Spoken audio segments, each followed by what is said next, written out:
रत्नागिरी जिल्ह्यातील खेड तालुक्यातून सातारा जिल्ह्याला जोडणाऱ्या मोरणी शिंदी हा रस्ता कांदाटीसारख्या दुर्गम भागासाठी महत्त्वाचा असून अनेक वर्ष या रस्त्याला परवानगीसाठी प्रयत्न केले जात आहेत। अनेक पिढ्या लोकांनी गमावल्या पण रस्ता झाला नाही।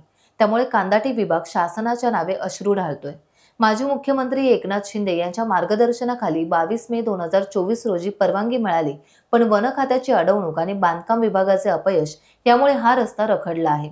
या ठिकाणी रस्त्यांची अवस्था बघून कोणतेही वाहन तेथे जाण्यास तयार होत नाही। एखादा रुग्ण घेऊन जायचे म्हटले तर रुग्ण गाडीतच दगावतात। इतकी भयंकर स्थिती असताना या रस्त्याकडे दुर्लक्ष होत आहे। या रस्त्याला मिळालेला कालावधी संपुष्टात आल्यास पुन्हा नव्याने मंजुरी आणावी लागेल। हा रस्ता झाल्यास कांदाटीसारख्या दुर्गम विभागाचा विकास होईल। त्यासाठी पालकमंत्री आणि जिल्हाधिकारी यांनी याकडे लक्ष देण्याची मागणी आता मोरणी शिंदी गावातील ग्रामस्थ करत आहेत। आपण सगळेजण वलवण तालुका महाबळेश्वर कांदाटी खोऱ्यातील शिंदी नदीच्या पात्रामध्ये त्या परिसरामध्ये उभे आहोत। खऱ्या अर्थानं हा जावळीच्या चंद्रराव मोरेंचा आणि छत्रपती शिवाजी महाराजांच्या कार्याचा इतिहास सांगणारा हा विभाग आहे। याच ठिकाणी अगस्त्य ऋषींचं समाधीस्थळ या ठिकाणी आहे। हा पर्वत नावाचं एक खूप असं स्वयंभू शिवलिंगाचं मल्लिकार्जुन मंदिर या ठिकाणी आहे। हा सगळा जो ग्रामीण विभाग आहे हा कोयना व्याघ्र प्रकल्पाशी संबंधित असलेला आणि त्याच्या परिसरात असलेला सगळा भाग आहे। निश्चित स्वरूपामध्ये 25 ते 30 किलोमीटरचा रस्ता हा भारत स्वतंत्र झाल्यापासून आजपर्यंत तुम्ही बघू शकाल की आपण 75वा प्रजासत्ताक दिन साजरा केला, मात्र या रस्त्यावर अजून काळ्या कलरचं डांबर असतं का पांढऱ्या कलरचं असतं हे सुद्धा बघायला भेटलेलं नाहीये आणि त्याच्यामुळे हा भाग सगळा विकासापासून वंचित राहिलेला आहे। महाराष्ट्राचे माजी मुख्यमंत्री आणि विद्यमान उपमुख्यमंत्री आणि खासदार डॉक्टर श्रीकांतजी शिंदे यांच्या माध्यमातून आणि इथल्या स्थानिक पदाधिकाऱ्यांच्या माध्यमातून या रस्त्याच्या मंजुरीचं काम झालेलं आहे।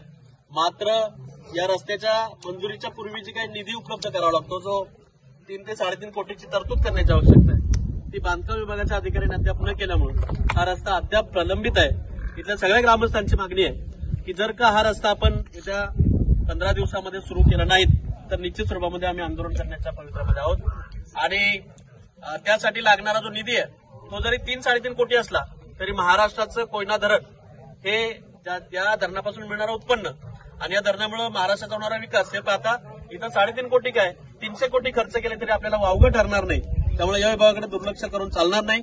आम्ही सगळे कांदाटी भागातले खास करून सहागाव, मोरणी तुमचं शिंदी, वलवण, जगदेव आणि आरव, माळुंगे हे 6 गावचे सगळे ग्रामस्थ आपल्याला या निमित्तानं विनंती करतो की आपण इकडे गांभीर्याने पाहाल आणि हा प्रश्न लवकरात लवकर मार्गी लावाल, अन्यथा आपल्याला सगळ्यांना आमच्या आंदोलनाला सामोरं जावं लागेल।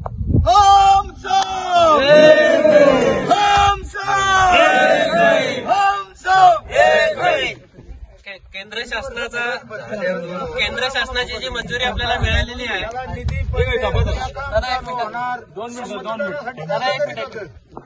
केंद्र शासनाचा जो मंजुरी आहे आपल्याला ती 11 मे 2023 ला मिळालेली आहे आणि राज्य शासनाची जी मंजुरी आहे ती 22 मे 2024 ला मिळालेली आहे। आता ही 22 मे ला जी राज्य शासनाची मिळेल त्याच्यानंतर आता 8 महिने झाले। आता एक शिल्लक मुद्दे अमाऊंट जी बांधकाम खात्याला, बांधकाम विभागाला जी फॉरेस्ट डिपार्टमेंटला भरायची आहे त्याच्यासाठी ते एवढं लेट करतात। बांधकाम विभागाला आमची विनंती असेल की जेवढा या लोकांनी, या भागातल्या लोकांनी एवढी अनेक आंदोलनं केली, अनेक म्हणजे या रस्त्यासाठी खूप लोकांनी मेहनत केली, म्हणजे ते संजय मोरेंपासून भूषण मोरे असतील किंवा इतर सगळ्या म्हणजे भागात राहणाऱ्या प्रत्येकाने खारीचा वाटा उचललेला आहे। तर तुम्ही आमच्या एवढ्या मेहनतीवरती पाणी फिरू नका, लवकरात लवकर तुम्ही या निधीचा काहीतरी प्रोव्हिजन करा आणि लवकरात लवकर हे काम चालू होत्या। जर तुम्ही या 8-10 दिवसामध्ये जर चालू नाही केलं तर तुम्हाला आमच्या मोठ्या आंदोलनाला समोर जावं लागेल, असे मी सगळ्या 6 गावच्या पूर्ण कांदाटी विभागाच्या वतीने एक हे तुम्हाला आवाहन करतो।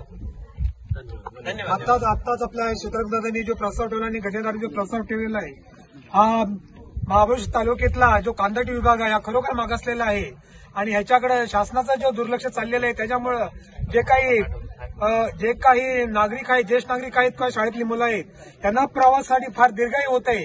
कारण आता मुलांच्या परीक्षेचं टायमिंग जवळ आलेलं आहे आणि जर शासनाकडे दुर्लक्ष करत असेल तर मग त्या मुलांनी परीक्षेला आपलं जावं कसं, आपल्या घरच्यांचे जे काही आजारपण असतात ह्याच्यातून त्यांनी इथल्या नागरिकांनी पर्याय कसा काढावा, तर हे महाबळेश्वर नगरपालिकेने इकडे लवकरात लवकर लक्ष द्यावं. नाहीपेक्षा आम्ही इथे जे सागाव कांदाटी खोऱ्यामधले जे काही सर्व नागरिक आहोत हे आम्ही 101% उपोषणाला बसल्याचं राहणार नाही. जर इकडे आमच्याकडे जर हे महाबळेश्वर नगरपालिका दुर्लक्ष करत असेल, शासन दुर्लक्ष करत असेल, तर याच्या विरुद्ध आमच्याकडे दुसरा टाइम्स डिजिटलला लाईक करा, सबस्क्राईब करा, शेअर करा आणि बेल आयकॉन दाबायला विसरू नका.